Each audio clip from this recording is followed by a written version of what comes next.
Ya estamos en el 6º capítulo, es una conferencia de el padre don Ángel Rodríguez Luño, que es el vicerrector de la Universidad de Santa Cruz y es profesor de Teología Moral Fundamental. Y este tema está muy dirigido a los sacerdotes, porque justamente nos invita a reflexionar cómo acompañar a los cónyuges en el sacramento de la penitencia y en la dirección espiritual. Lo primero que nos recuerda es esto que también el Papa Francisco ha recordado tantas veces, ¿no?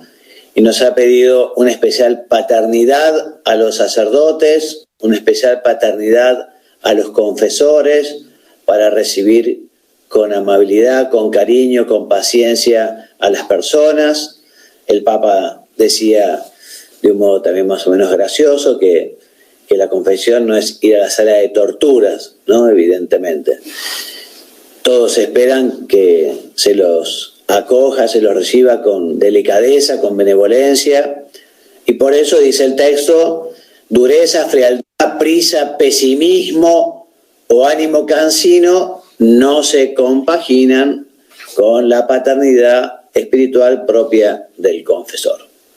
Y en ese sentido, siempre se puede mejorar, siempre se puede tener mejor espíritu de servicio para estar disponible, para responder siempre con buena cara, siempre acoger.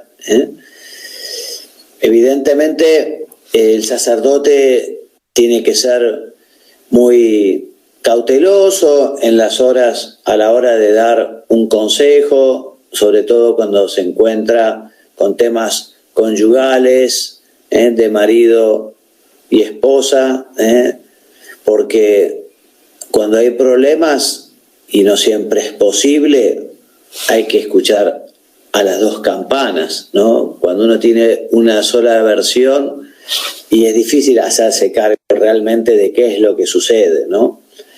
Y aquí cuenta una anécdota de que dice algo que es muy real, que a mí me ha pasado, ¿no? Dice: cuando la esposa habla de sus sufrimientos, le puede parecer al sacerdote que está ante una santa que ha tenido la desgracia de casarse con un verdadero desalmado. Y si más adelante tiene oportunidad de escuchar al esposo, muchas veces se dará cuenta de que la realidad no es exactamente como se lo imaginaba, como pensaba. Por eso, sobre todo ante problemas y ante conflictos, es importante escuchar las dos campanas, ¿no? Y también algo que es bastante evidente: si el confesor, el sacerdote, es confesor de ambos cónyuges, y bueno, hay un sacramento por medio que exige el sigilo sacramental, entonces evidentemente no podrá conversar de aquellas cosas que se ha enterado en la confesión del otro, ¿no? Evidentemente. Cuando pasa a hablar de la armonía conyugal, se nos invita a leer tranquilo, despacio, meditar el capítulo 40 de la exhortación apostólica Amoris Laetitia del Papa Francisco, que es realmente muy importante, muy interesante, ¿no? Y a renglón seguido cuenta algo que es sabido por todos, ¿no? Que en general la mujer tiene bastante más ocupación en el ámbito de la casa que el marido, ¿no? Y por eso, cuando a veces el marido no colabora, cuando a veces el marido no ayuda, y es lógico que la mujer comienza a pensar: no me ayuda porque no me quiere, o no se da cuenta y se debería dar cuenta, ya se ve que no le importo mucho. Bueno, y esto se complica más todavía si el marido es perezoso o es incapaz de darse cuenta de los detalles porque no tiene sensibilidad, o quizá ha sido un caprichoso toda su vida porque su mamá lo malcrió, ¿no? O quizá incluso la mujer gana más dinero que el marido. Bueno, hay cosas que justamente exigen una mayor atención, ¿no? Y por eso a los maridos hay que recordarles que tienen que ser agradecidos, tienen que ofrecerse para ayudar a su esposo en las tareas de la casa. A veces será solo ofrecerse, porque ya la mujer, la esposa, contento, simplemente diga, no, ya te agradezco, yo me ocupo, ¿no? Pero ofrecerse, preocuparse. También es importante que el marido no deje de reconocer y elogiar todo el trabajo que hace su esposa en la casa, con todo lo que tiene que ver con el orden, muchas veces con la limpieza, con la comida. O sea, los cumplidos, los agradecimientos siempre son bien recibidos. Y además muchas veces es de justicia hacerlo. Entonces por eso nosotros los sacerdotes a los maridos tenemos que recordarles esto, ¿no?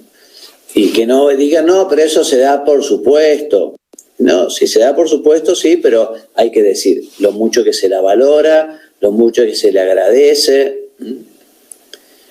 También, evidentemente, el marido tendrá que tener paciencia cuando la señora, digamos, se encuentra con todos los problemas de la casa, que los quiere compartir, y bueno, habrá que escuchar, habrá que tener paciencia, habrá que ver cómo poder ayudar.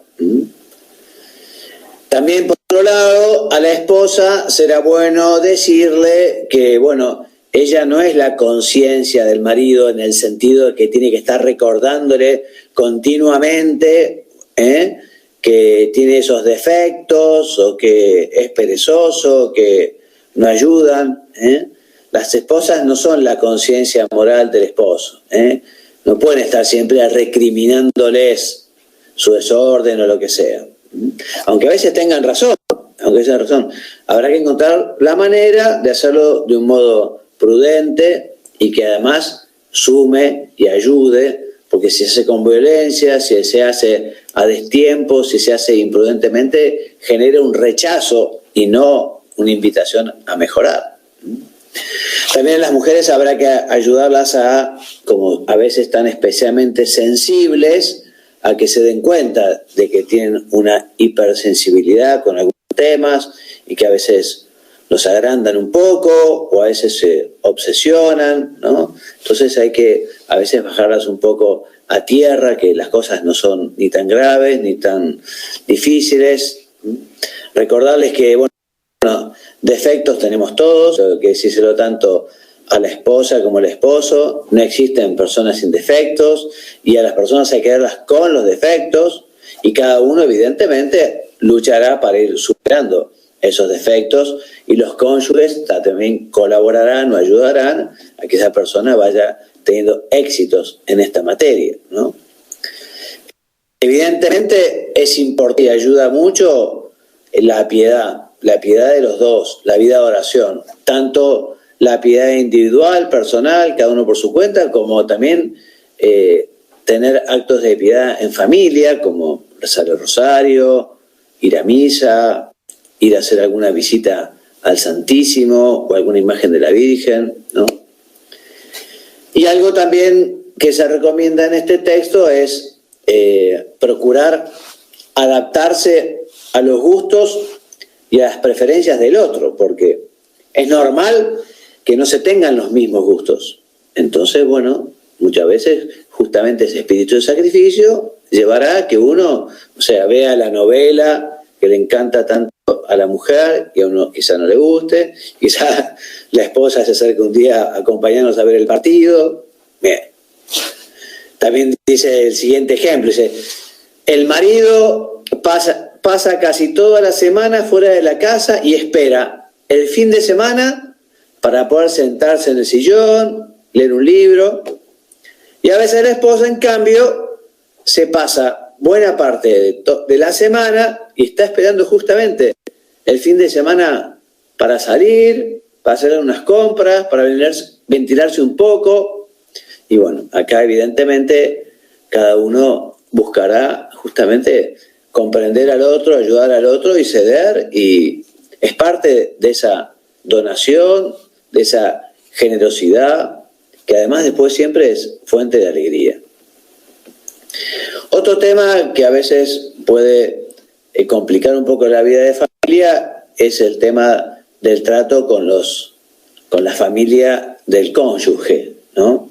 Entonces, evidentemente, los suegros siempre deberán ser prudentes. Cuando el hijo se casa, el papel de su madre cambia completamente, ¿no? Cambia completamente. Lógicamente, en cada hogar deberá haber una ama de casa, ¿no? Porque la coexistencia de dos amas de casa es insostenible en general y causan complicaciones, rupturas, en fin. A veces no es fácil, ¿no? Por eso también los suegros, los abuelos, que habitualmente son una ayuda, porque los abuelos, los suegros ayudan muchas veces a cuidar a los nietos y muchas veces se ocupan de cosas de la casa y bueno, en general son adorables, ¿no? Pero efectivamente a veces puede haber una intromisión que sea incómodo. Bueno, en ese caso, evidentemente cada cónyuge sabrá poner los límites a la propia familia y sabrá hablar y decir y entenderse, ¿no? Bueno, como todos saben, con el paso del tiempo, ese amor del noviazgo va cambiando y el amor entre los esposos se va haciendo más sólido, más profundo, aunque sea menos ardiente en apariencia, ¿no? Pero los cónyuges, marido y mujer, esposos, tienen que cultivar ese amor, ¿no? ¿Cómo se cultiva el amor? Y el amor se cultiva decíamos recién, con espíritu de sacrificio, con espíritu de entrega, con generosidad. Y bueno, y hay muchas manifestaciones, ¿no? Algunas las decíamos recién, el caso de la escucha, de la comprensión, de la ayuda, de esa disponibilidad. Obviamente está todo el ámbito de las relaciones conyugales, que no son solo buenas y santas, sino que además también son debidas en justicia, ¿no? San Pablo habla en su primera carta a los Corintios, habla claramente de un deber del marido hacia la mujer y de la mujer hacia el marido, porque la mujer no es dueña de su propio cuerpo, sino el marido, y del mismo modo el marido no es dueño de su propio cuerpo, sino la mujer. Y también dice San Pablo, en ese mismo sentido, no privéis al otro de lo que es suyo, a no ser de mutuo acuerdo durante algún tiempo. Seguramente ustedes sepan que la moral católica llama a esto el débito conyugal, el débito, porque bueno, existe un deber moral, un deber de justicia, que en principio es grave, de satisfacer el débito conyugal cuando se lo pide razonablemente, o se lo pide de un modo serio, razonable, y muchas veces habrá que actuar con espíritu de sacrificio porque le duele la cabeza, porque está cansado, porque no quiere, tanto por parte de la esposa como del esposo. Obviamente se trata de una cuestión delicada en la que cada pareja tiene sus propios equilibrios y que evidentemente el confesor tendrá, digamos, mucha prudencia, porque esas cosas, en fin. Pero a veces se puede recordar, ¿no? Que, bueno, que esta es una obligación, es una responsabilidad. No se puede decir, no, yo he tomado la decisión de ya, no, nunca más. Y no, eso habría que llevar a la oración, pensarlo y corregirse, ¿no? Pero bueno, si en la pareja las cosas van como deben, el amor recíproco hará que generalmente las relaciones conyugales no sean vistas de un modo así como débito, o como si algo frío, sino al contrario.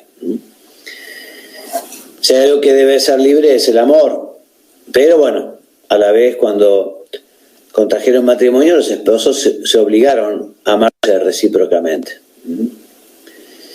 Sabemos muy bien que bueno, la mujer por su psicología, bueno, le resultará muy difícil mostrarse disponible hacia el marido si poco tiempo antes la trataron mal, ¿no? O han sido poco delicados con ella. Bueno. Otra cuestión es la apertura a la vida, algo que justamente deciden los cónyuges, son los cónyuges los que deberán decir qué familia quieren tener, qué número de hijos. No es una decisión que tenga que tomar el sacerdote. Los cónyuges, los sacerdotes los animarán a llevar el tema a la oración, a pensarlo, a ser generosos, pero es una decisión de los cónyuges, ¿no? Entonces, por eso, en fin, es algo que hay que pensarlo, hay que rezarlo. Entonces, muchas veces los cónyuges llegarán a la conclusión de que su responsabilidad se traduce en acoger con generosidad y alegría a todos los hijos que Dios le quiera dar, ¿eh?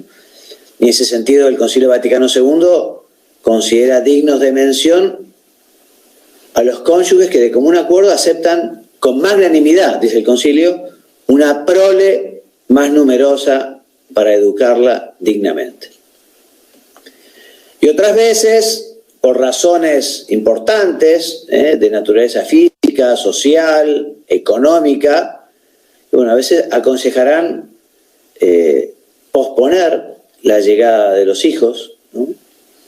Y en este sentido, la encíclica Humanae Vitae del Papa Pablo VI, de San Pablo VI, dice que en relación con las condiciones físicas, económicas, psicológicas y sociales, la paternidad responsable se pone en práctica, ya sea, uno, con la deliberación ponderada y generosa de tener una familia numerosa, ya sea con la decisión tomada por graves motivos y en el respeto de la ley moral de evitar un nuevo nacimiento de algún tiempo o por tiempo indefinido. Entonces, como dice el Papa, entonces esta paternidad responsable también exigirá el conocimiento y el respeto de los procesos biológicos, así como el necesario dominio de la razón y la voluntad en esos momentos en los que la mujer es fértil y que se ha tomado la decisión de tener intimidad en los periodos que la mujer no es fértil, ¿no? En esta misma encíclica, en el número 16, dice: es lícito tener en cuenta los ritmos naturales inmanentes a las funciones generadoras para usar del matrimonio solo en los periodos infecundos y así regular la natalidad sin ofender los principios morales. Vale la pena recordar que, digamos, hay muchas campañas denigratorias, por lo que se refiere a los métodos naturales, pero son plenamente confiables cuando se viven, o sea, cuando se conocen. Y si no los conocen, bueno, buscar ayuda en ese sentido, buscar expertos o instituciones especializadas para que les sepan enseñar y aconsejar cómo vivir estos métodos naturales. Hay que pedirle a Dios también que haya familias numerosas, son un bien para la sociedad, para la iglesia, para las mismas familias, ¿no? Un don, un regalo.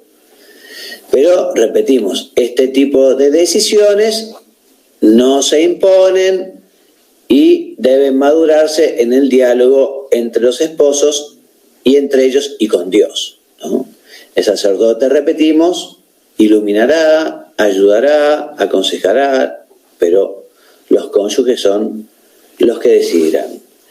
Y los sacerdotes tenemos que recordar estas verdades, como dice también el Papa San Pablo VI, no menoscabar en nada la saludable doctrina de Cristo, es una forma de caridad eminente hacia las almas. Pero esto debe ir acompañado siempre de la paciencia y de la bondad que el mismo Señor dio ejemplo con su trato con los hombres.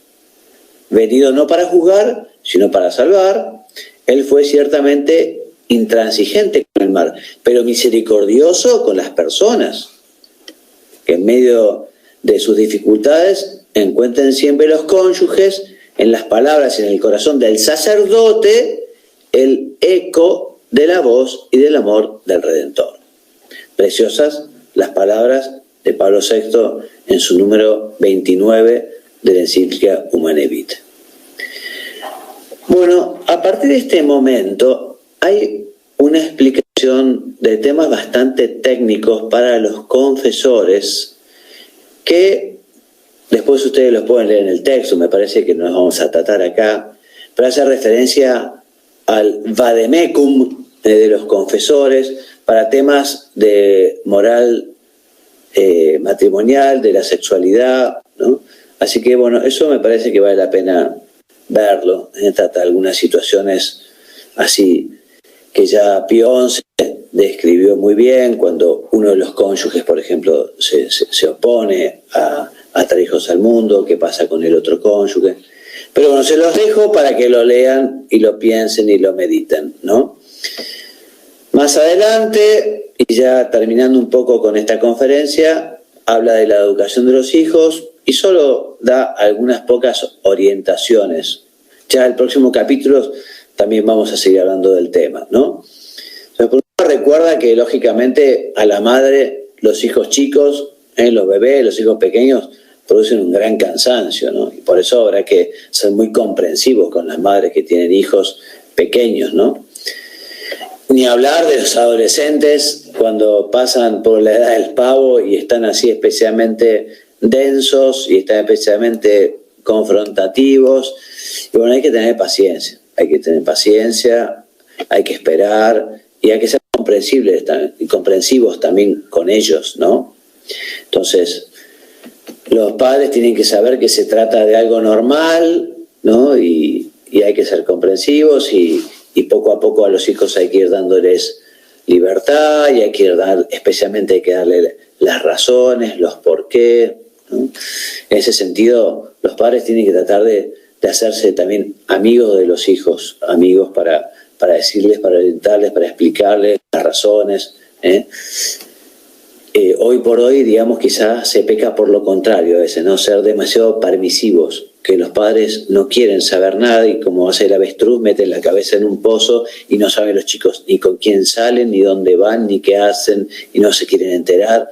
Y eso es muy triste porque los chicos necesitan que los padres estén allí y sepan dónde están, con quién están, porque además hoy por hoy la sociedad está muy peligrosa y los ambientes son difíciles, entonces hay que estar. Y también los esposos tienen que estar de acuerdo con las cosas, ¿no? Obviamente, sobre todo con un adolescente, tienen que hacer un frente común, no puede ser que uno diga una cosa y otro diga otra cosa, ¿no? Y si hay disparidad de criterios, bueno, no manifestarlos en presencia de los jóvenes, de los hijos, ¿eh? Además, saber también que, bueno, esta opinión de los padres es una más, porque bueno, los chicos escuchan muchas otras opiniones y además dicen, bueno, no, pero mi compañero, su mamá dice que, ¿no? Y bueno, son opiniones que a veces no tienen nada que ver con los padres, ¿no? Porque hay padres que son muy permisivos. Entonces, en fin, hay que ganarse la amistad de los hijos, la sinceridad, ¿eh? También no ponerse, digamos, no, siempre diciendo que no, al final, ¿no? O poniéndose muy violento, bueno, obliga al chico quizá a mentir porque sabe que si dice una mala nota o cuenta algo, y bueno, el castigo puede ser tremendo. Y bueno, todo otro tema es el tema de la sobriedad, en el sentido de hoy se ofrecen muchas cosas, entonces tampoco es bueno que los chicos tengan lo último, el último teléfono o smartphone, la última computadora, la última PlayStation, en fin, habrá que ver y los chicos tendrán que saber que las cosas cuestan, que efectivamente ellos también tienen que colaborar de alguna manera y que el dinero no llueve del cielo y que además no les hace bien que tengan absolutamente todo y siempre lo que les gusta. Y bueno, allí hay que ser bastante prudentes, hay que tener sentido común, quizá los padres es bueno que pregunten un poco, que vean, ¿no? Muchas veces irán contracorriente, lamentablemente, porque quizá justamente los hijos, los compañeros de sus hijos quizá no reciban esa educación, ¿no?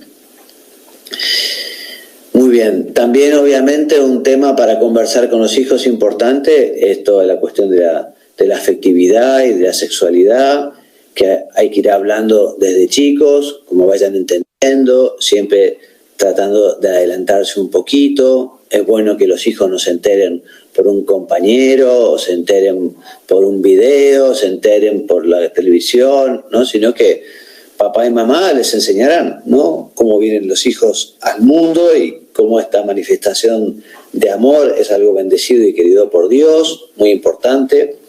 Y si los padres no saben cómo tratar los temas, y bueno, buscarán consejo, buscarán orientación, preguntarán, leerán, formarse para eso, pero en fin, lógicamente los padres hablarán con los varones, las madres hablarán con sus hijas, en fin, no es que sea algo así fijo, pero es lo más lógico y comprensible.